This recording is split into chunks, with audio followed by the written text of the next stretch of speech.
चलिए भाई, pre board exam है, सॉल्व करवा देते हैं। देखो फर्स्ट तो सब गया है तुम्हारा। सवाल नंबर एक जो रिवीजन करवा रहे थे वही फंस गया तुम्हारा। ठीक है, इसने बोला है एक्स क्यू और क्या बोला है वाई स्क्वायर तथा और यहां दिया है एक्स वाई स्क्वायर का एलसीएम। ठीक है, एलसीएम क्या होगा ये बोला है ना, एलसीएम। तो एलसीएम का मतलब लीस्ट कॉमन मल्टीपल, यही तो होता है, और एचसीएफ का हाईएस्ट कॉमन मल्टीपल। ठीक है, तो एलसीएम की बात कर रहा है, जो इसमें बड़ी पावर दिखाई दे रही है वही तुम्हारा एलसीएम है। क्या करोगे, जिसमें जो तुम्हें बड़ी पावर दिखाई दे रही, देखो एक्स की पावर 3 एलसीएम, कॉमा कॉमा क्या है इसमें गुणा है, बीच में क्या है गुणा ही तो है। एक्स तो हमने ले लिया एक्स की पावर 3, क्योंकि जो पावरें बड़ी हैं वही एलसीएम होता है, और एचसीएफ जो पावरें छोटी होती हैं, कॉमन जो पावरें आ रही उनमें भी छोटी पावर लेनी पड़ती है। ठीक है, वो क्या होता है एचसीएफ होता है, ये एलसीएम है। तो बाई की पावर जहां में क्या दिखाई दे रही है बाई स्क्वायर, बस। ठीक है, और एचसीएफ की बात करेगा, एचसीएफ इन दोनों में कॉमन आ रहा है पर छोटी पावर आनी चाहिए, तो एक्स दोनों में कॉमन है तो एक्स छोटी पावर यानी 1। ठीक है, और बाई तो बाई स्क्वायर है ही, तो ये हो जाएगा तुम्हारा एचसीएफ, ये हो जाएगा तुम्हारा एलसीएम। ठीक है, नोट करते जाओ साथ ही साथ में। सवाल नंबर 2, सवाल नंबर 2, यहां समीकरण दे रखा है 2x प्लस के 4y, 2x प्लस के 4y बराबर में कितना है 17। ठीक है, मैं x बराबर 4, x बराबर 4 तो y बराबर क्वेश्चन मार्क। ठीक है, x का मान समीकरण में रख दो, तो x का मान समीकरण में रखने पर समीकरण क्या है 2x प्लस के 4y बराबर में 17, जो भी आए x का मान इसमें रख दो, 2 गुणा कितना 4 प्लस के 4y, और यहां आ जाएगा 17, 4 दूनी 8 प्लस के 4y। ठीक है, 17 आ जाएगा, और 4y बराबर 17 माइनस के 8, तो 4y यानी 4y बराबर कितना बचेगा यहाँ पे 9, तो y बराबर कितना 9 बचेगा, 8 दूनी 16, 9 ही बचेगा, तो यहाँ 9 बट्टे कितना 4 आ रहा है,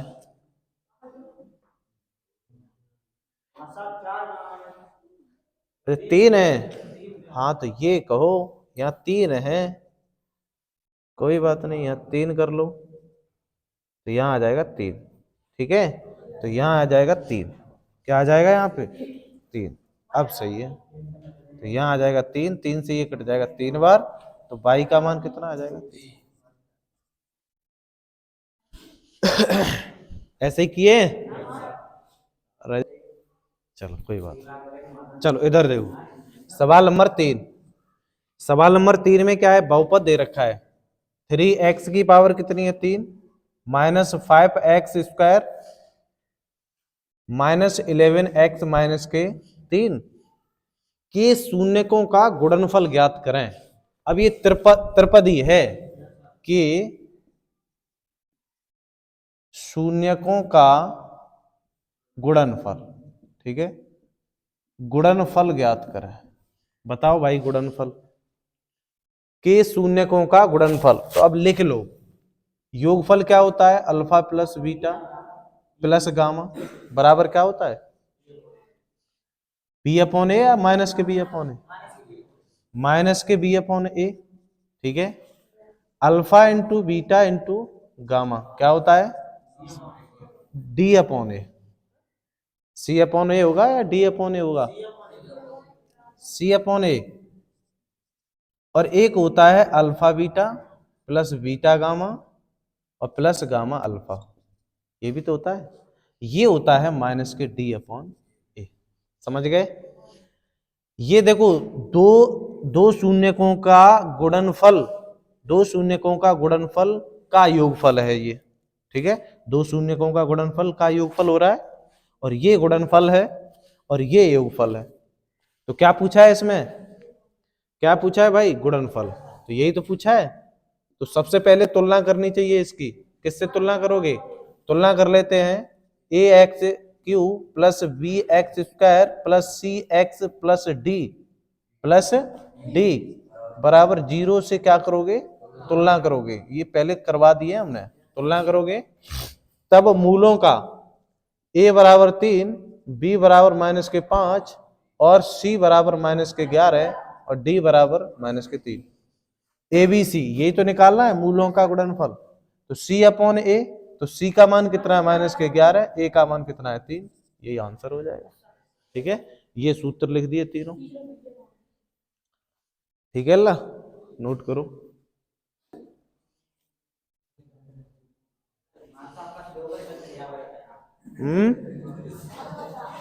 सवाल नंबर 4, सवाल नंबर 4 में देखो, यहां दिया है 3x² माइनस 6x प्लस के 4 बराबर में क्या है 0 का विविक्त कर ज्ञात करना है, का विविक्त कर।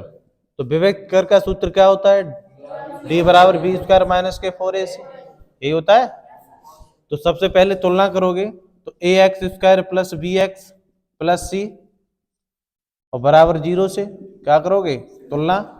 तो जैसे ही तुलना करोगे तो a बराबर तो आ जाएगा 3, b बराबर -6 और c बराबर 4, माइनस चिन्ह साथ में आता है। ठीक है, अतः विविक्त कर से, ठीक है, विविक्त कर से विविक्त कर, ठीक है, विविक्त कर के सूत्र से तो क्या होता है, d बराबर b² माइनस के 4ac, तो d बराबर b का मान -6 का वर्ग कर दो प्लस 4 इंटू a का मान 3 इंटू c का मान 4, तो d बराबर कितना आ जाएगा 36 प्लस 4 चक 16, 16 तियो 48, तो d बराबर क्या आ जाएगा 12। माइनस क्यों आएगा, माइनस क्यों आएगा, देखो, अच्छा ये माइनस है, इस बीच में है, तो माइनस के अब आ जाएगा, यहाँ माइनस लगाओ, हमने प्लस लगा दिया था। ठीक है, ये तुम्हारा सम हो जाएगा, ये क्या हो जाएगा, ये प्लस का आ जाएगा। ठीक है, इसमें से ये घटाओगे तो माइनस के कितना आ जाएगा 12। ठीक है, ये आंसर नोट करो।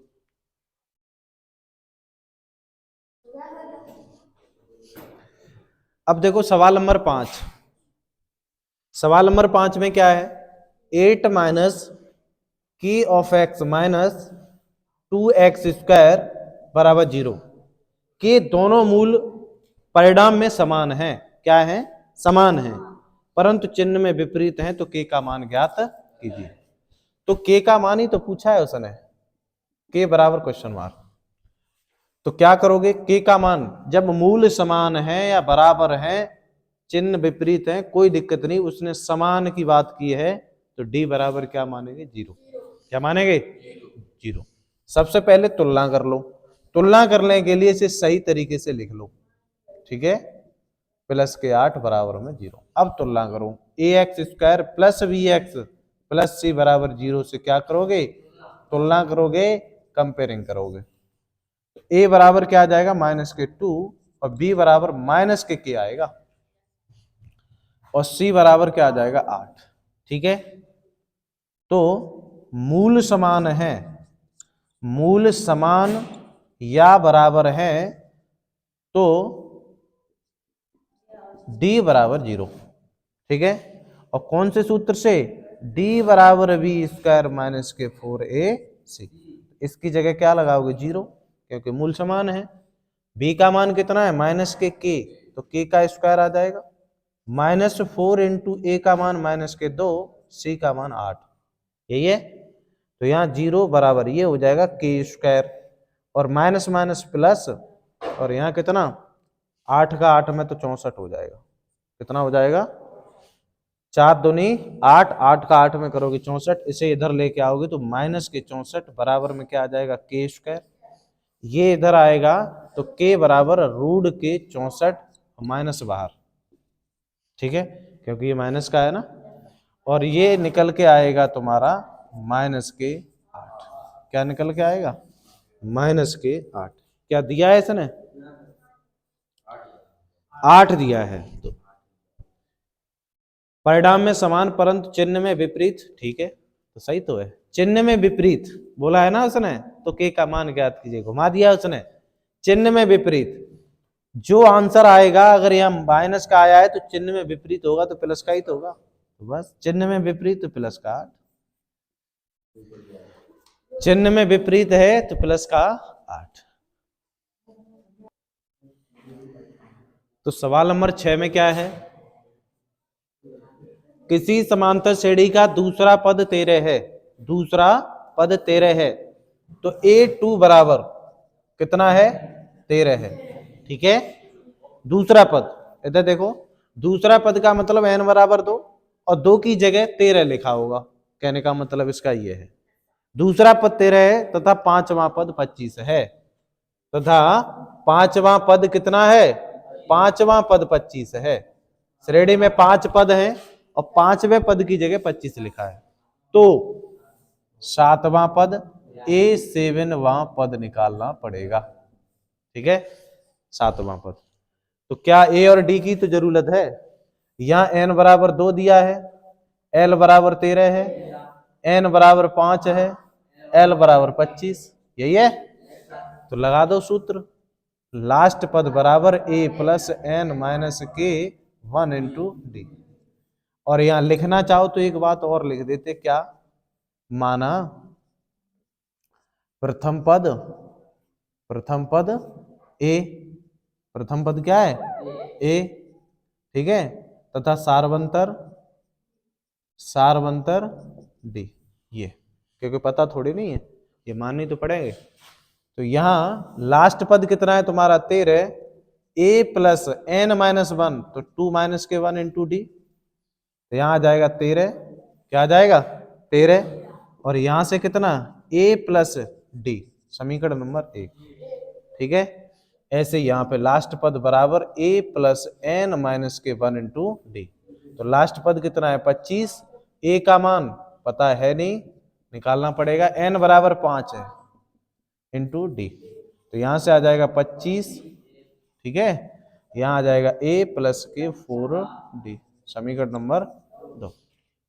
समीकरण 2 में से समीकरण 1 को घटा दो, कौन सी विधि से, अतः विलोपन विधि से, ठीक है, विलोपन विधि से, विलोपन विधि से समीकरण 2 में से समीकरण 1 को क्या करोगे, घटा देते हैं।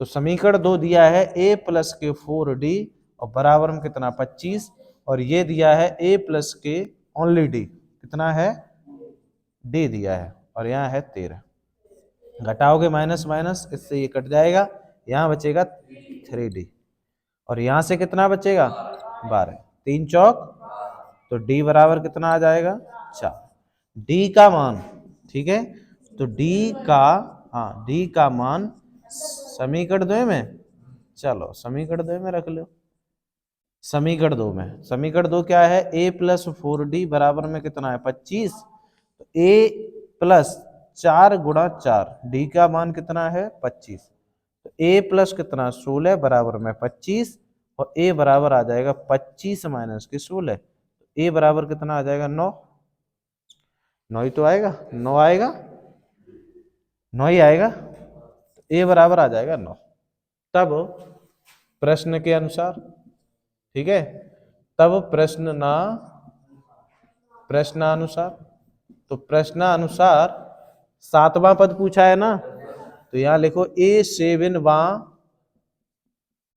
पद बराबर, तो ये n का काम ही तो कर रहा है 7, a प्लस n माइनस के 1 इंटू डी, तो यहां से a का मान कितना है 9, प्लस a का मान कितना है 9, n का मान कितना है 7 माइनस के 1 इंटू डी का मान कितना है 4, ठीक है, तो यहाँ 9 प्लस के 6 गुणा 4, तो यहाँ आ जाएगा 9 प्लस कितना 4 6 24, और यहां से आ जाएगा 33 ही तो होगा। तो सातवां पद बराबर आ जाएगा 33, दे रहा है उसमें, हाँ, कम से कम 3 नंबर का। और ये कल कराया था अल्लाह, 4 का मान नहीं है, डी का मान समीकरण 2 में। ठीक है, सवाल नंबर 7। सवाल नंबर देखो 7। सवाल नंबर के किस मान के लिए, के का मान निकालना है, सीधी बात ये है इसकी। के किस मान के लिए क्या दिया है, के प्लस के 9 कॉमा 2k-1। ठीक है, तथा यहां दे रखा है 2k प्लस के 7 समांतर श्रेणी में है। किसमें है ये, समांतर श्रेणी में है। ठीक है, समांतर श्रेणी में। तो हमने क्या बताया था भाई, 1 2 3 ये पद ही तो दे रखे हैं, k प्लस के 9, 2k-1, 2k प्लस के 7। तो हमने क्या बताया था, जब श्रेणी बनती है तो इनमें अंतर समान आता है, आता है। तो ये तो हो जाएगा तुम्हारा D1, D1 बराबर होगा D2 के, यही तो है, D1 बराबर होगा D2 के। अब जब D1 तुम निकालोगे तो दूसरे पद में से पहला पद घटाओगे, तो 2k-1 में से k प्लस के 9 घटाओगे और बराबर कर दोगे। D2 2k प्लस 7 में से, यानी तीसरे पद में से दूसरा पद घटा दोगे, तो 2k-1।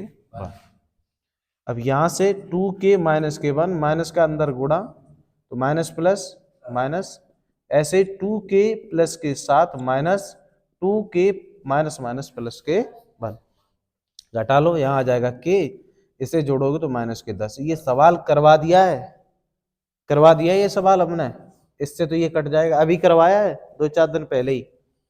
और ये हो जाएगा 8, कितना हो जाएगा, तो k बराबर आ जाएगा 18। कितना आ जाएगा, k बराबर आ जाएगा 18। भाई ये करवाया है, देखो करवाया है ये हमने सवाल। चलो सवाल नंबर, शांत रोलना, सवाल नंबर सवाल नंबर 9 देख लो, सवाल नंबर 9। सवाल नंबर 8 रह गया है, करवाएंगे क्योंकि ये त्रिभुज तुमने अभी पढ़ा नहीं है, तुम थोड़ा पढ़ा देंगे उसके बाद। ठीक है, बताने के लिए अभी भी बता दें, इसका क्या आ जाएगा, -1 है, इनमें से कोई नहीं है। 9वां देख लो, 8वां में कुछ है नहीं वैसे, अब थोड़ा तुम्हें बता देंगे। जैसे त्रिभुज दिया है ABC, AB बराबर दिया है AC, ले देख लो तुम 8। हाँ, त्रिभुज जो दिया है ABC, यही तो है। ABC में क्या बोला उसने, AB बराबर है BC AC। अच्छा, A कॉमन है इसमें, AC। ठीक है, तो निम्नलिखित में सत्य कथन है, निम्नलिखित में सत्य कथन है, और कथन कथन दे रखा है इसने, निम्नलिखित में सत्य कथन है, और एक और दिया है बाद में, ऐसे करके दिया है ना, सत्य कथन है। अच्छा, 1 नंबर है, हम माइनस का समझ रहे हैं, 1 नंबर है। ठीक, तो क्या करोगे, पहले ऑप्शन में इसने दे रखा है क्या, कोण बी बड़ा बराबर है कोण सी के। सही बात तो है, सही है, तो तभी तो ए बी और ए सी होंगी। अब बनाओ तो इसे ऐसे बन जाएगा, देखो ये हो जाएगा बी, ये हो जाएगा तुम्हारा सी, और ये क्या हो जाएगा ए। अब उसने बोला ए बी, तो ए बी ये वाली भुजा बराबर है ए सी के, तो ए सी के, यही तो होगी। तो ये दोनों कोण क्या हो जाएंगे, बराबर होंगे, ये दोनों कोण क्या आ जाएंगे, तो कोण बी बराबर क्या आ जाएगा, कोण सी, बराबर ही तो है, हमने बताई थी हम कुछ है ना। ये वीडियो बहुत ज्यादा ब्लर कर दी, पता नहीं इसमें क्या हो गया है। सवाल नंबर 9, सवाल नंबर 9 में क्या है, बिंदु दे रखे हैं -6,8। ठीक है, कि मूल बिंदु, कि मूल बिंदु, मूल बिंदु से दूरी, मूल बिंदु से दूरी है, या दूरी ज्ञात करना है। तो देखो मूल बिंदु क्या होते हैं, 0,0 ही तो होते हैं, और यहां से ये दूरी निकालनी है, और ये बिंदु दिया है P, तो P बिंदु माइनस के 6,8 ही तो है। ठीक है, मूल बिंदु से बिंदु P तक की दूरी ज्ञात करनी है। मूल बिंदु 0,0 और मूल बिंदु को चाहो तो O मान सकते हो ऐसे करके, या Q मान लो, चलो Q मान लो। कहने का मतलब इसका यह है P और Q के बीच की दूरी निकालनी है। ठीक है, तो निकाल लेते हैं P और Q के बीच की दूरी। तो कैसे निकालोगे, x2 माइनस x1 का होल वर्ग प्लस y2 माइनस y1 का होल वर्ग, यही तो बताया था हमने। इसे x1 मान लो, इसे y1, और इसे x2 y2। तो यहाँ x2 का मान कितना, माइनस के 6 माइनस, और यहाँ आ जाए x1 0, प्लस y2 का मान 8 है माइनस y1 का 0, इसका 10 आ जाएगा आंसर। कितना आ जाएगा, तो ये 36 प्लस के 64, 10 आ जाएगा इसका, 10 मात्रक। 36 और 64 100, और 100 का वर्गमूल कितना, चलो लिख देते हैं 100। अब सही है, 10 मात्रक आ जाएगा। नोट करो, कल परसों कराया है ये सवाल हमने। ठीक है ला, सवाल नंबर 10 है, दो निर्देशांक बिंदु दे रखे हैं, बोला है उसने रेखा का मध्य बिंदु ज्ञात कीजिए। तो मध्य बिंदु, अब ये तो तुम्हारी रेखा हो जाएगी ना ये, तो इसे A मान लो, इसे B मान लो, इसके निर्देशांक ये हैं और इसके निर्देशांक ये हैं। ठीक है, तो इनके बीच के निर्देशांक बिंदु निकाल लें, यहाँ P मान लो। ठीक है, तो क्या करोगे, मध्य बिंदु बराबर मध्य बिंदु बराबर मध्य बिंदु निर्देशांक, मध्य बिंदु निर्देशांक बराबर क्या होता है, x1 प्लस x2 को जोड़ के आधा कर दो, y1 प्लस y2 को जोड़ के आधा कर दो। इसे मान लो x1 कॉमा y1, इसे मान लेते x2 कॉमा y2। तो यहाँ x1 और x2, x1 का मान माइनस के 6 प्लस x2 का मान 8/2, और यहाँ y1 का मान कितना है 8, और y2 का मान प्लस माइनस माइनस यानी 2 है। तो यहाँ कितना आ जाएगा, यहाँ बचेगा 2/2, और यहाँ कितना बचेगा 6/2। इससे ही एक बार, इससे ही कटेगा 3 बार, तो यहाँ से आ जाएगा 1,3। मध्य बिंदु के निर्देशांक क्या निकल के आ गए, 1,3 आ रहे हैं।